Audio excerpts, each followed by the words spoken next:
the movement of people to places other than,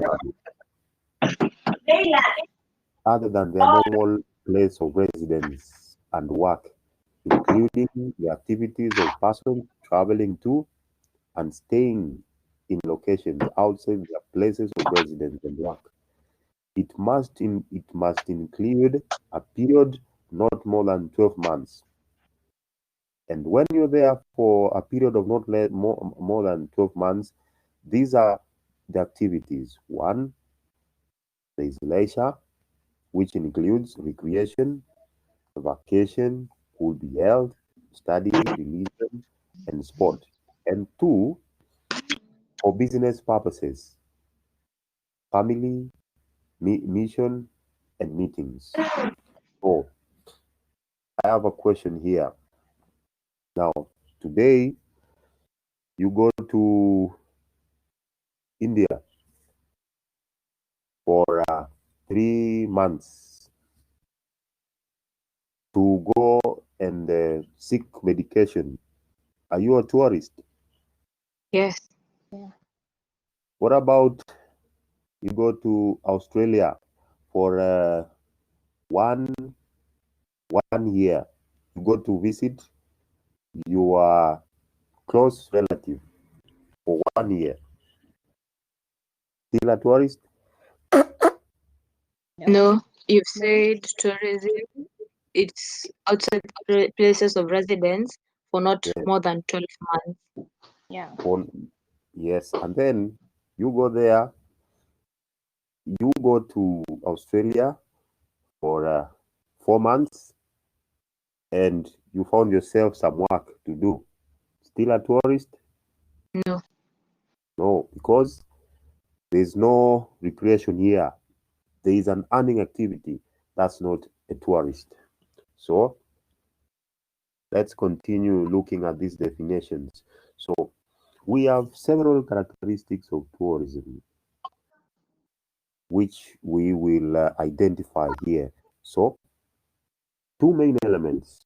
There has to be movement, which refers to a journey or traveling to and from a destination.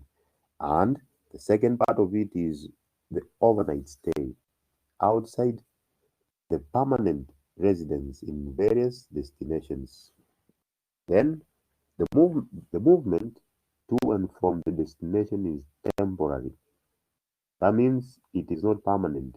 The temporary change of residence, it's short term. And there has to be the intention to return. So if you have no intention to return and it's not short, then that's not tourism. That's residence, which is not tourism again. Now, the destinations are visited for purpose other than taking up permanent residence. So,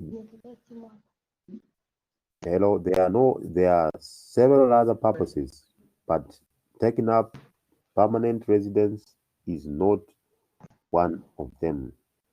And the last bit of it, the activities tourists engage in during the journey and stay outside the normal place of residence are different. That is distinct from those of local residents and working populations of the places visited.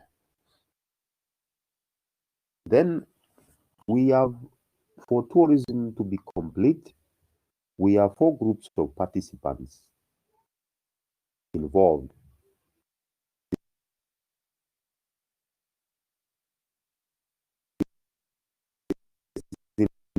Include the tourists themselves,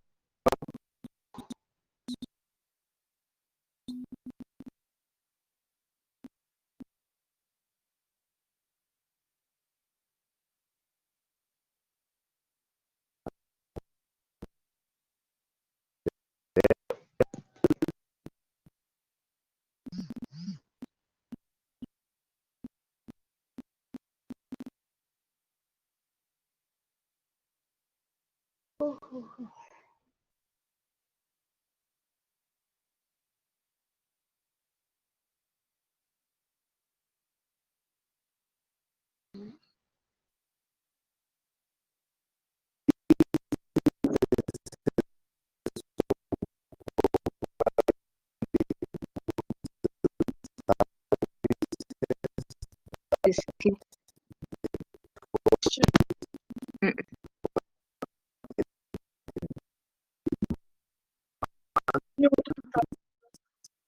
Tuonyeshana kwa screen.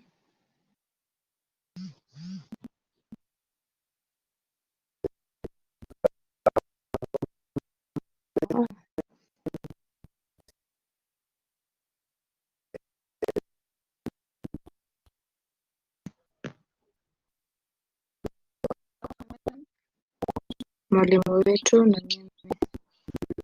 Huyu ni mwalimu wetu. Wewe unaongea na niko class.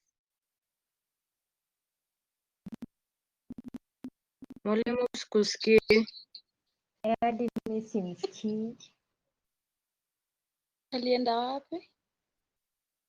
Sasa Suzi. Poa, connection ya tisha imeisha. Wewe ndio umekuja na swara. Hana data. Si data. Sijui amepotea Nini? tu all of a sudden. Amepotea, sijasikia kitu, anakaa tu wine and bar. Ni yeye tu. Ni yeye wacha Si ni nishow. yeye. Amerudi nyamazeni.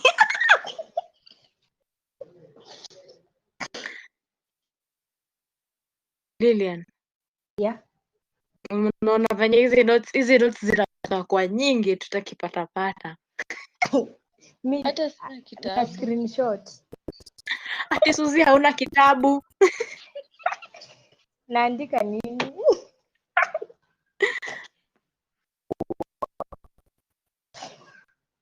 Arudi. Amerudi. But simsikii. Oh. Suzi, unasikia? Inakatika. Ni kama Anarudi anapiga akienda. makelele. Ni kama ako Kisumu. Suzi.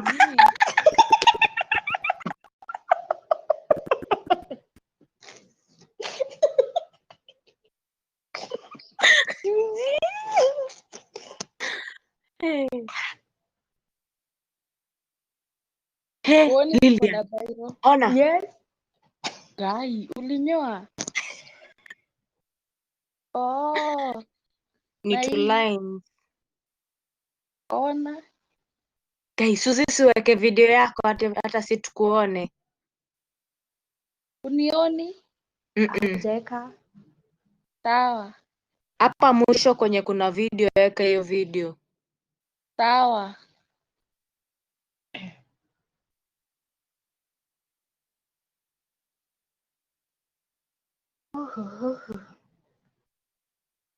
Hizi notes zinakaa kwa Unaona? mingi.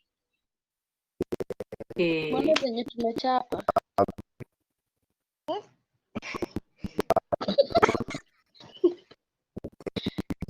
Tisha wenu arudi class. Pia mimi namngojea but simsikii. Kero Cheryl. Cheryl. Simulisema tudife. Wacha nikuambie. Niliona nikidifaa hii semester itaisha, alafu tena nirudi shule next semester tuanze tena. Na nimebakisha semester moja. Request 2 times. Never. By the way, tunaenda attachment lini? Tunaenda sijui after corona. Okay, tarudi tufanye exam ndio tuende attachment ama tarudi tufanye hizo practicals ndio tuende attachment? Tunarudi tutafanya practicals, tufanye exam. Sikia Celine anasema hata hauko yote. Hebu mwambie tusharudi ama tuambie tutoke saa hii tumechoka.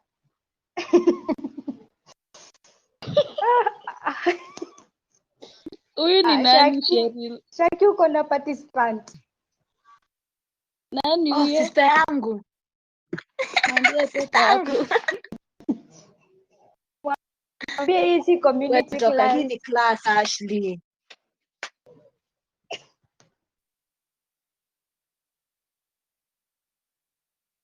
Mnajua mwalimu amerudi na najua anawasikiliza. Watu wako wapi? Mimi simuoni. Umeona kwa participants wa class wenye watu wako karibu 20. Hebu niwaulize. Kuna hiyo unit zingine 2 hazijakuja. Hiyo human resource na entrepreneurship. Kuna human resource na entrepreneurship. Hazijakam bado. Hazijakam. Tutakuwa tunafanya hivi for 3 years. Hadi 11. Tuko 9. Ya jioni ni gani? Kuna class ya jioni. Hakuna ya jioni. Hakuna? Timetable ni moja. Hata sina, tebu nitumie. Sawa, right away. Kuna notes zingine zilitumwa. Simu yangu lazima wasi. Za huyu. Alizituma kwa announcement mahali. Kuna announcement. Kwa hiyo announcement ndio akasema amerudi. Alafu tena pia kuna umeangalia criteria ya course? Niliona. Hello. Lakini tuko nyuma. I'm back. Wait, tebu rudi class.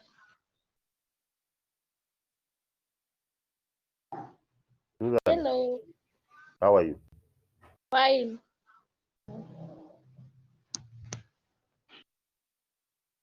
Where were we? Point 2. Point 2. Okay, let's get back. Now, we say the 4 groups are involved in tourism. They have to be the tourists. They all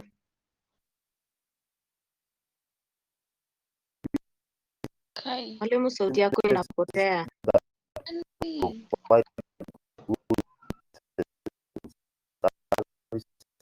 Your connection is poor. Hatukusikii. Uko na scratches.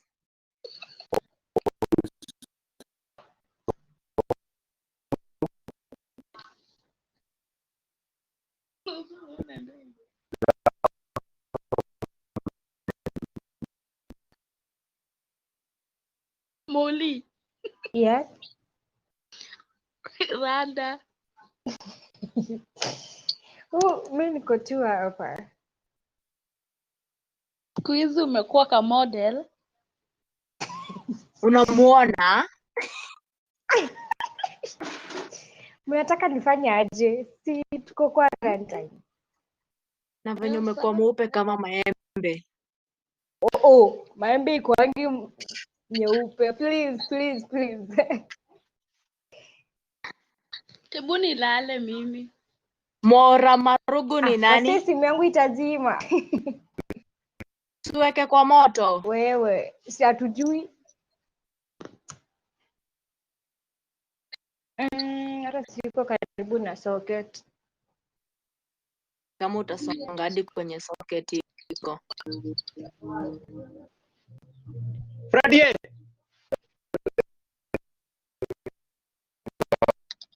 Naona Amo. Wewe ni nani? Amo. Sina. Hey. Ni aje? Poa. Nimekumiss. Siku mingi bana. Mimi nimewamiss bana. Hebu weka video yako. Tunangojea mwalimu arudi. I think ameenda kunywa chai. Mimi nadai kufika room. Sasa kone kipara yako. Ati? Maura. Wacha niweke. Wacha niweke.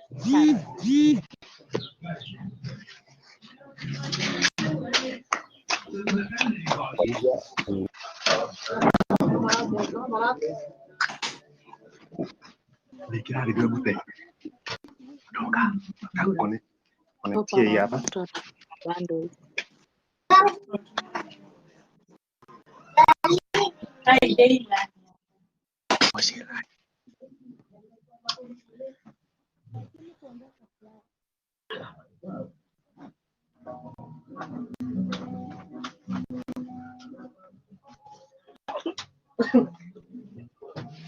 Hebu acheni nipigie mwalimu simu nimwambie Sawa arudi. Sonko.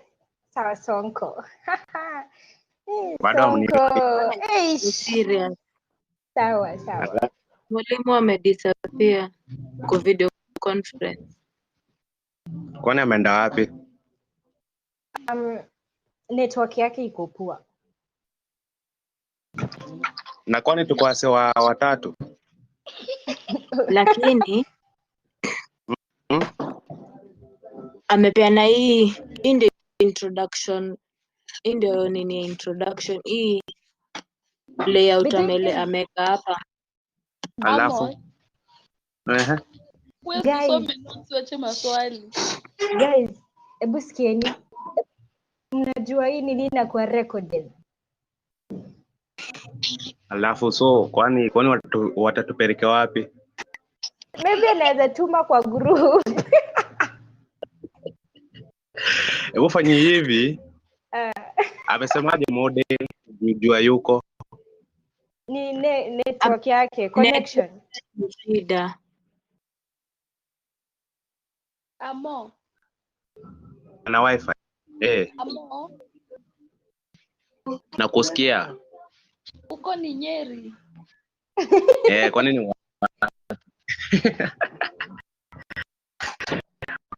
Kwani umeona nini hujaiona?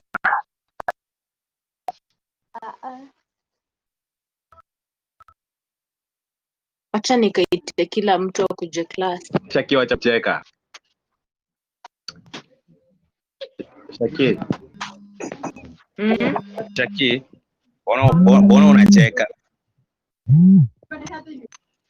Naona watu wamekuwa weupe, wengine wamekuwa warefu. Ona venye Sasa unatuona mashavu. Guy we. Ashili usikuja Usiore. Unapikia huko machakula na madhe. Mtu next time nakuja hapa na makeup. Venye tunakaa manze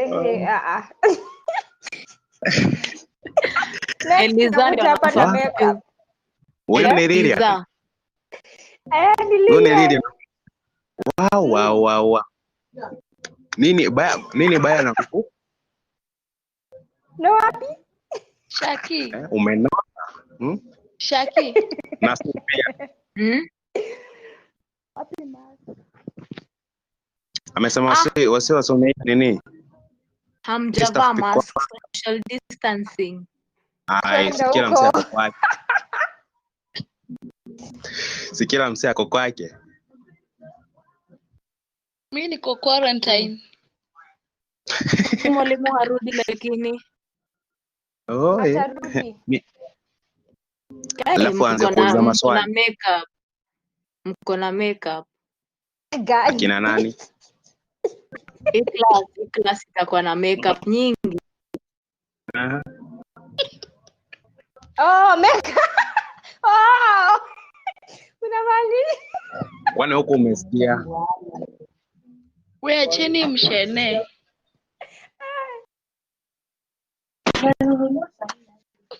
Haya.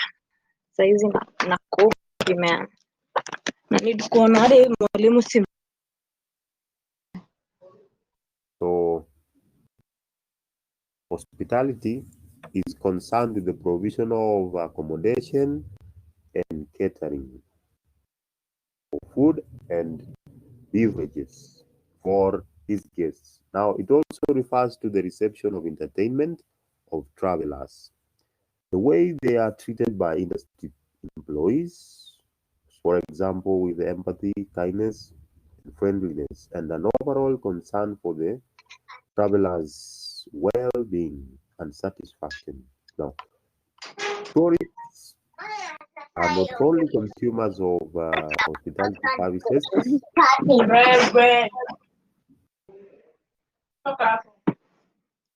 Nyinyi wote mmeamua mimi sitasoma.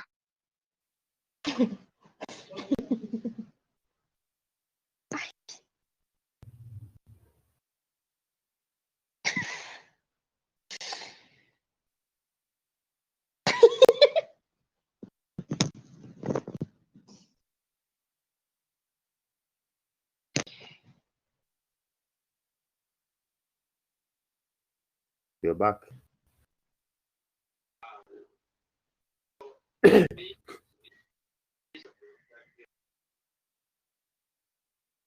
So hospitality, the provision of accommodation and catering.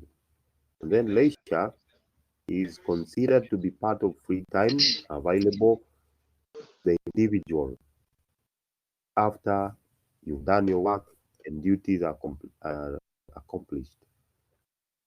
Now, this free time is to be spent at the discretion of the individual, meaning you have to decide yourself and not told. It also refers to the time free from obligations, filled with the specific activities without pressure or necessity. What are obligations? Those duties and responsibilities. And leisure has activities, and there has to be no pressure or necessity. We have a problem trying to distinguish work and leisure. So let's try. How do we distinguish work and what is leisure? Because as far as I know, some what we consider as leisure could be work for other people. For example, there is gardening. Somebody might be doing gardening to be paid. That is work. While somebody might be doing gardening just to because they are free and that's what they like doing. So it's not work to them. It's actually it is recreation. And then eating, shopping, social activities, and even sleeping may be considered as leisure rather than a necessity. Now, tourism is only possible during available time for leisure. If we don't have time for leisure, there can be no tourism. Now, much time is spent at home or close to the residence, therefore, it is beyond the scope of tourism. So, today, if you have time and you spend that time close to your home, it is not tourism. There has to be that activity of spending that time away from your home, doing what we call recreation services. So you have that time, but you're not spending it away from home. That's not tourism. Then leisure is used synonymously with recreation. Recreation refers to the experiences and activities that are taken during the leisure time. This could be physically, psychologically, and spiritually and mentally. So that's recreation.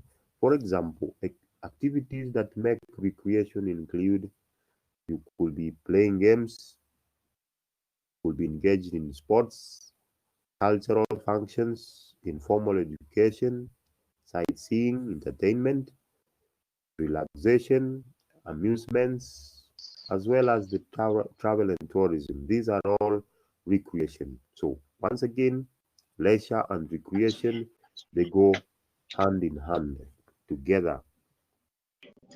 Now, what are tourism products, goods, and services? what are tourism products, goods, and services? This is what they are. Goods and services are both described as products. Tangible products are goods, while intangible products are services. Some products are a mixture of tangible and intangible. That's according to Kotler. So once again, we have products, and these products, they are goods, or they could be services. Goods are tangible. We can touch them. Products, services are not tangible. We cannot touch them. We cannot see them. So, according to this person called Kotler, he identifies the types of products like to be purely tangible, tangible with accompanying intangible service, major intangible products with the accompanying tangible, and pure intangible. Now, let's ask ourselves this question. Can you name any tangible product? Any tangible product?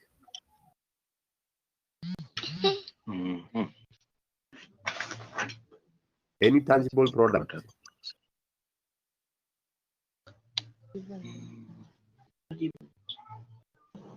Yeah? Let's think. Sugar. That's a product. It's tangible.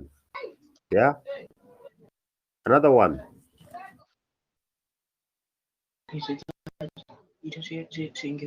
Yeah? Food. What? Food. Yes. Specific. Ukiserve kama when you served at the restaurant, Okay, the food good. that you serve. Now, that's tangible.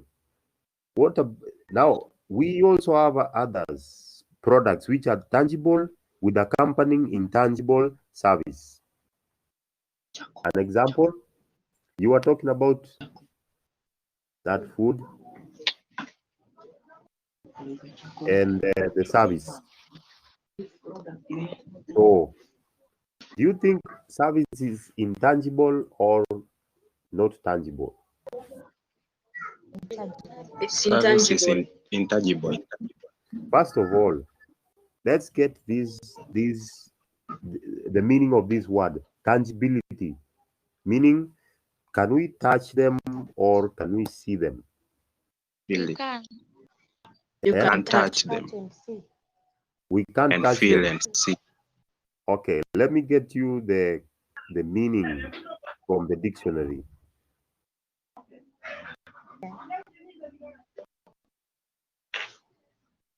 Mwalimu hatufollow kwa notes. Notes bado ziko nyuma. Ati, hapa hivi, the ones I'm sharing. Yeah. Yeah. Okay.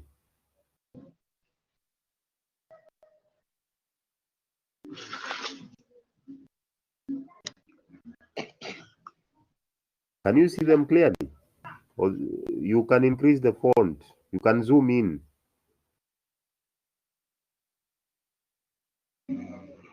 We are there. Yes. Do you see them? Not yet. At the bottom No. of the page. Yes. What are tourism products, goods, and services? Yes. Slide Yeah. number 5. Bado. Bado? Goods and services are both Yes. described Nimeona. as Yes. No. So we identified purely tangible, like sugar and all those other commodities. Now we are on to the second one. Tangible with what? What can you read there? Intangible. accompanying Accompanying intangible intangible service. Intangible service. So this means Yeah. we cannot see the service. but the But product now can be accompanied by service. we can see the product but not the service. So the meaning of the word tangible is capable of being perceived, especially by the sense of touch. or substantially real, or capable of being precisely identified or realized by the mind, capable of being appraised at an actual or approximate value. So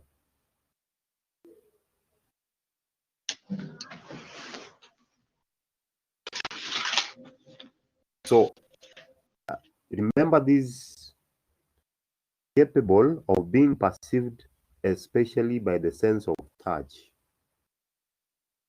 So we are trying to, apply the sense of touch here. So now, can we think about a tangible product which is accompanied with a tangible service?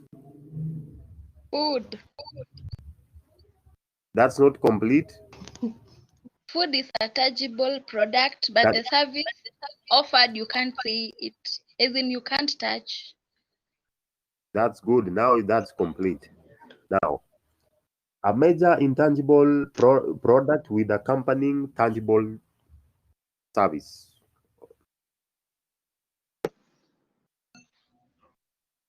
Intangible product. What? Yeah? Massage. What? Massage. Good. Okay. With a tangible. Major intangible product with accompanying tangible. Okay, then good. And what is purely intangible? You cannot see it.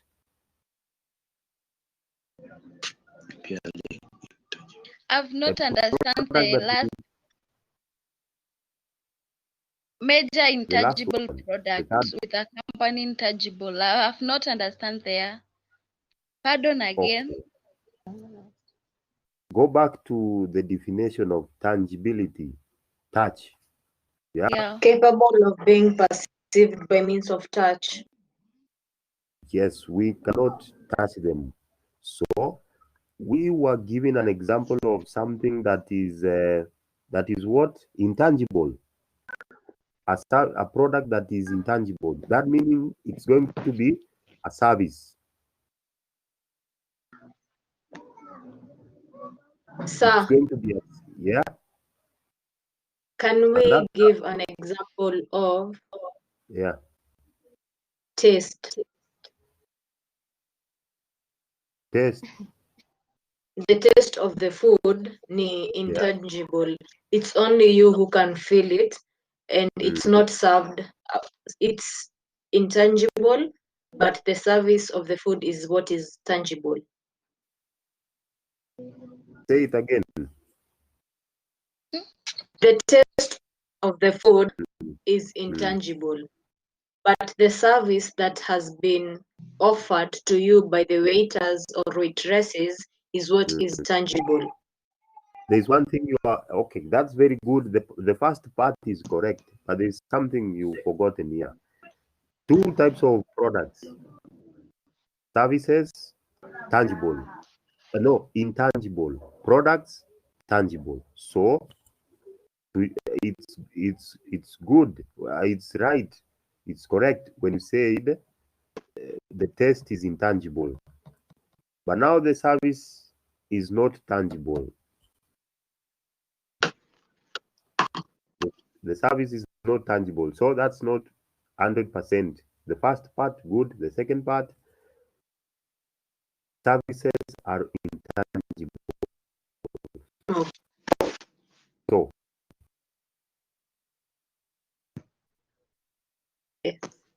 on to that, this is what we want to see. Major intangible, it is a product. So this product has to be, now we have two tangibilities, the product and another product. Product and another product. Let's think of something like that. Major intangible product accompanying with a tangible. Yes.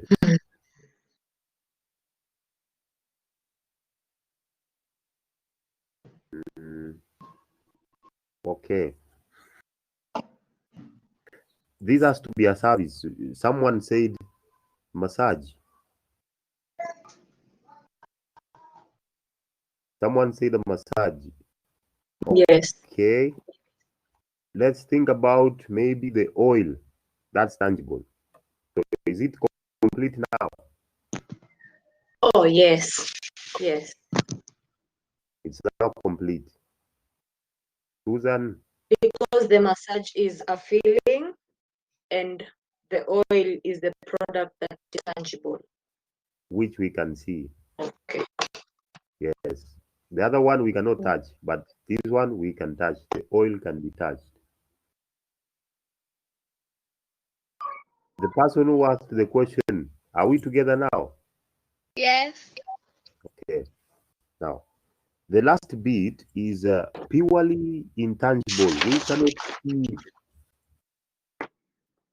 anything, we cannot see at all. Anything we cannot see at all.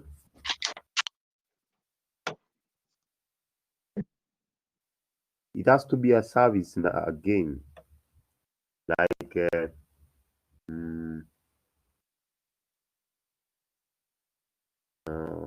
as anything we cannot see at all.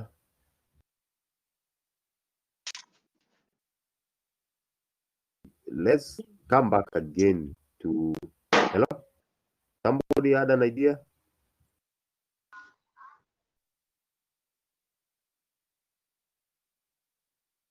Let's come back again to when you're doing the service of that item, because now here we've not talked about the intangibility. We've not talked about how it's going to get there. So the service itself is intangible. We cannot touch it. When remember the feeling of empathy, the feeling of friendliness, that's intangible.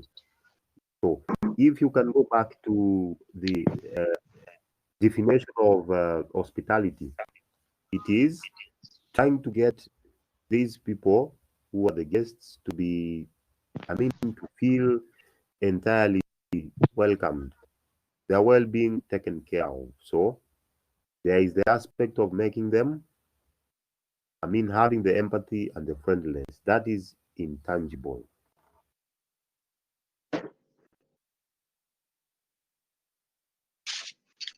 So hapo kwa intangibility umesema the feeling is what is intangible.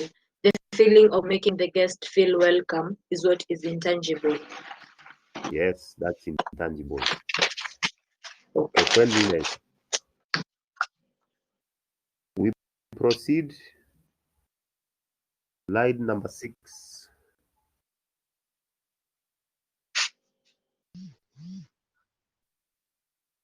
Now, tourism can be defined as a complex experience created and delivered by various intermediaries in a highly fragmented industry.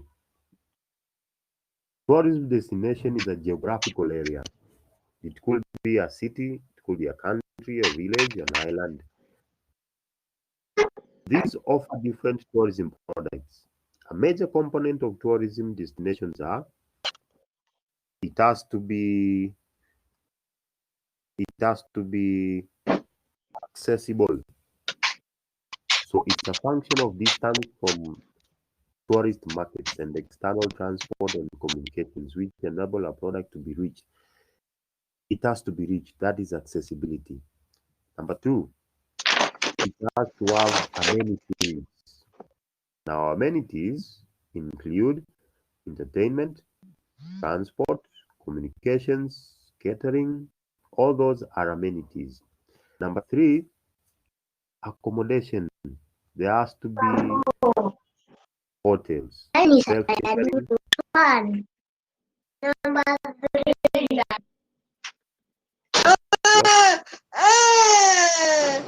Nakuvunja wewe.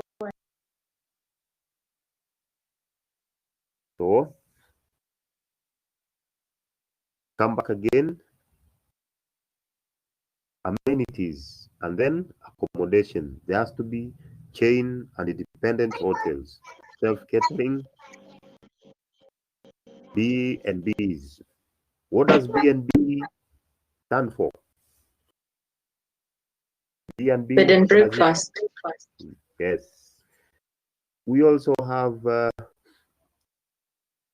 timeshare. Have you came around this name, this word timeshare?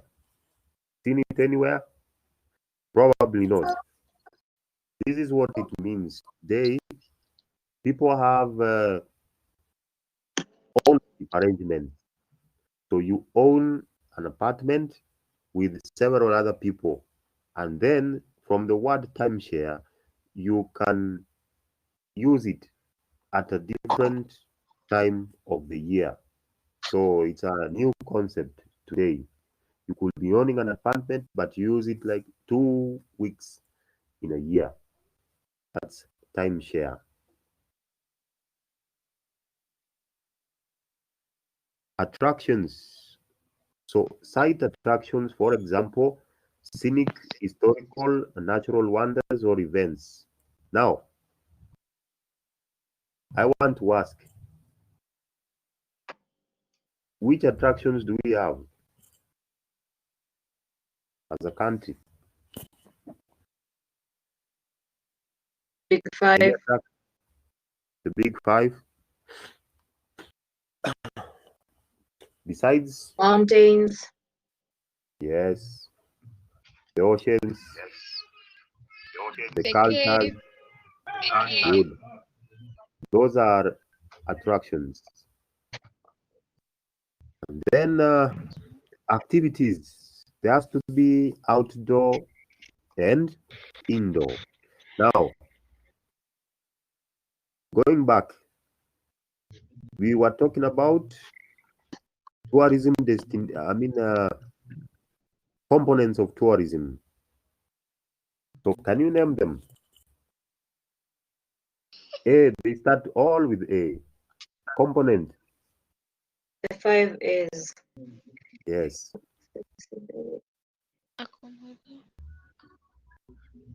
Name them. We have accommodation.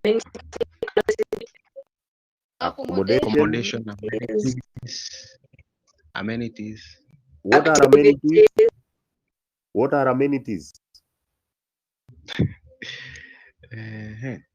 Entertainment, catering. The catering, entertainment, and communications, which the Yes. tourists have to move around during the stay. Okay. Another component.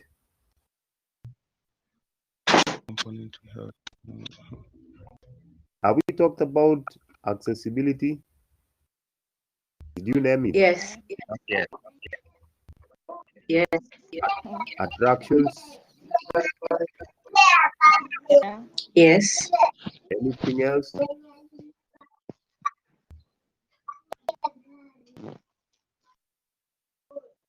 And activities. Activities. Okay. Yeah. Good.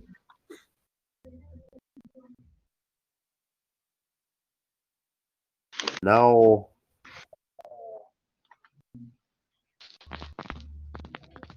tourism activities create demand for a wide range of services classified under food, accommodation, and transport. Those are direct. And then we have indirect services like financial, insurance, retailing, cleaning, wholesaling, printing, telecommunication, water, sewerage, electricity, and so many others. So, direct and indirect services. The tourism product should not be just be thought in a narrow geographical single entity terms. The product is not Kenya, a hotel, a festival, or arts and culture, etc. Nonetheless, these elements provide components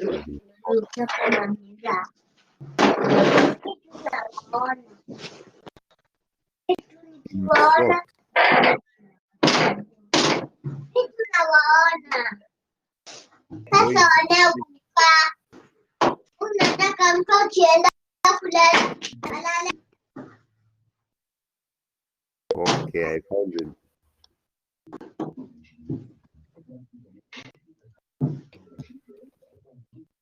So, in short, the overall tourism product is an intangible experience.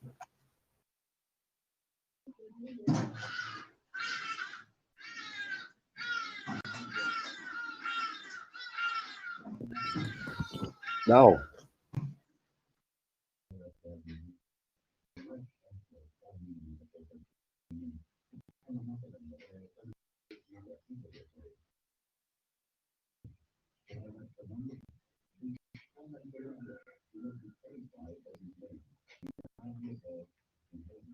you can unmute yourself, Cheryl. Cheryl.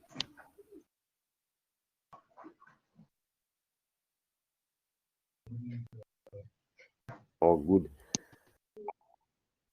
That is the end of this unit, this chapter. So, in short, we were trying to introduce this chapter, and we had several definitions to do today. Starting with tourism, we came to hospitality, and to what? Leisure. Now, I have questions for you.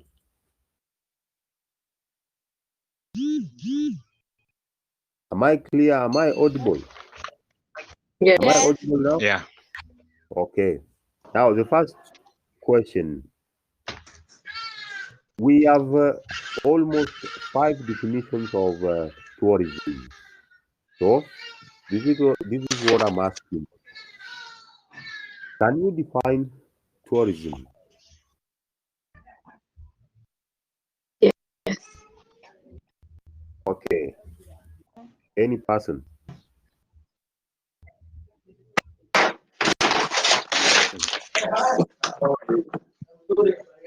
Tourism Yeah. can be defined as travel outside your usual residence, which should not take more than a year and must not be permanent or temporary earning activity. Very good. Travel outside your usual place of residence for a temporary period of time with no earning activity. That's tourism. Those are the conditions that have to be set there. Then we tried to look at different examples. So, business, that's tourism. You could go there as a business traveler, stay for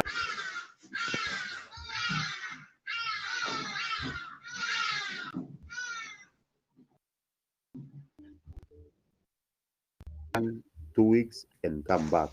You will back to your country. Health, these days we have health tourism because of poor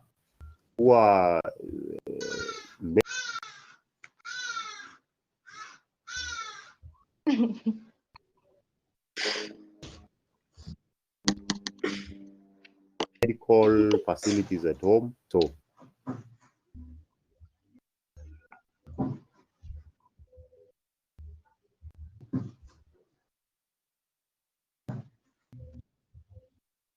and then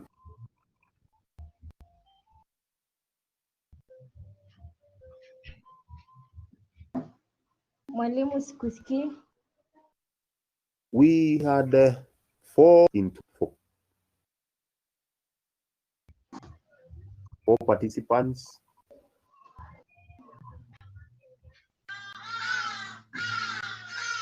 Sorry. Yes. Pardon.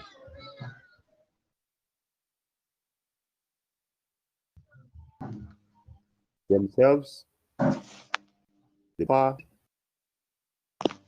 Mwalimu unapotea. The local of tourism.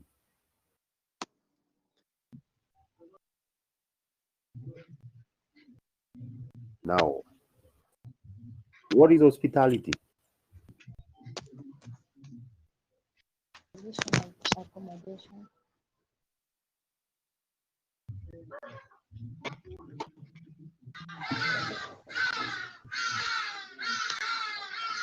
It's a sector that deals with provision of accommodation.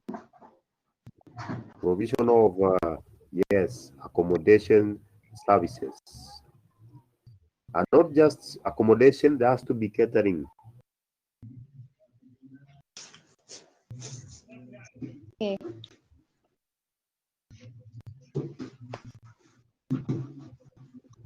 For the guests also. And what is leisure? What is leisure?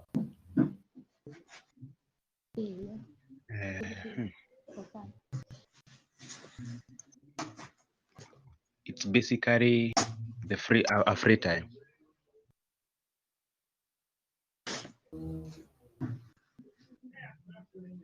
The free time available to do activities which are not work.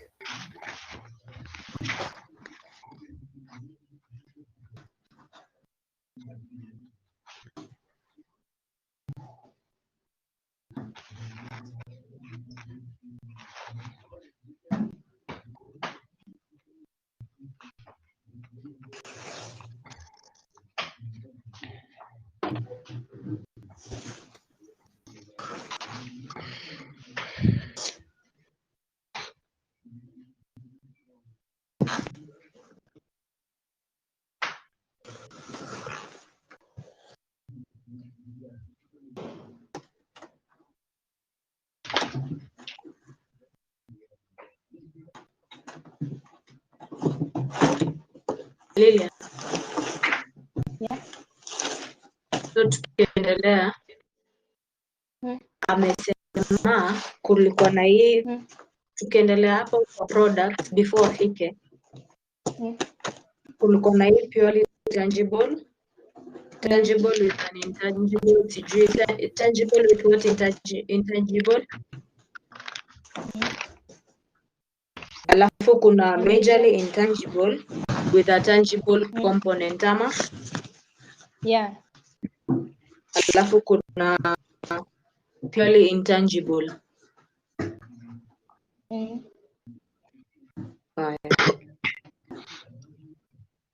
Thanks.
this product, it's a service. Services we cannot see. Services cannot be seen. They cannot be touched. So it has to be a service, and then with it is a good that we will be able to touch. Someone gave an example of a what?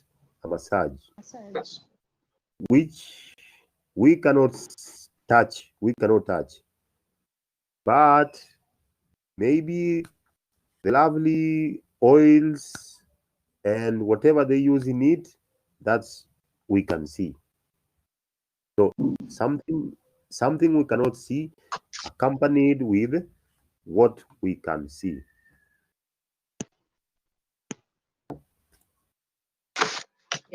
Okay. Are we together? Yes. Yeah. The last part is what we cannot see entirely. At all, what we cannot see. So,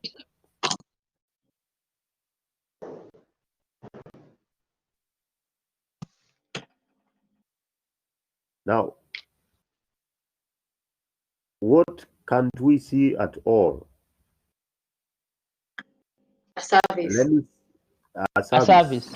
Yes. Yes. Or maybe it could be a medical service. It could be any other service which we cannot Training see service. all. So I think, do you have any other question? No. Sure. Yeah. Is teaching a purely intangible product, or is It is, but it is accompanied with some. It could be accompanied with some tangible, like if there are books, that's tangible. And also it could be accompanied with intangible. It is an intangible thing, but it could be also be accompanied with an intangible services. Like at the end of the lesson, you are informed, knowledgeable, but can we see the knowledge? No. Can we see the information? We cannot see. So it is an intangible. That means it's a service, and it could also be accompanied with the intangible services or goods which we cannot see. Yeah. Okay. Yes. Any question again?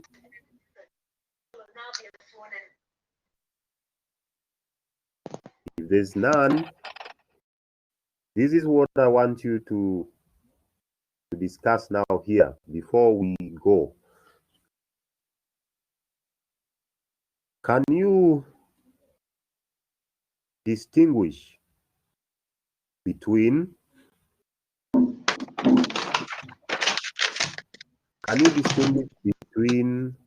leisure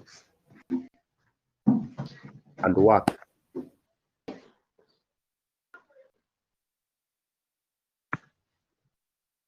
Don't think hard, in your own words, between leisure and work.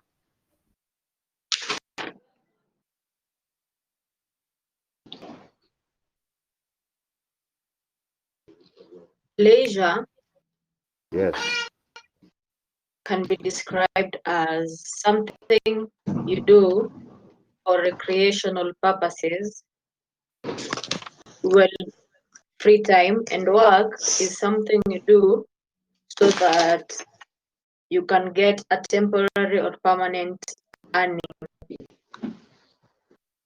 Yeah. So there are, when talking about leisure, it is what you do in your free time with no pressure, at your own discretion, meaning nobody has forced you. On the other hand, work is what you do to make a living. Most of the time, it is actually, it is not at our own discretion because you have to leave. So when you have to leave, actually it is under some pressure because you have to make some earning. Now we have people who do different activities could be identified as work, or sometimes as yes, for leisure, depending on why you're doing it. I've seen somebody join us. Boniface, I've not seen you. Yeah, your webcam. Samuel too, and Rosalind. Did they hear what I said? Yes, Boniface. Yeah. Yes. Where is Rosalind?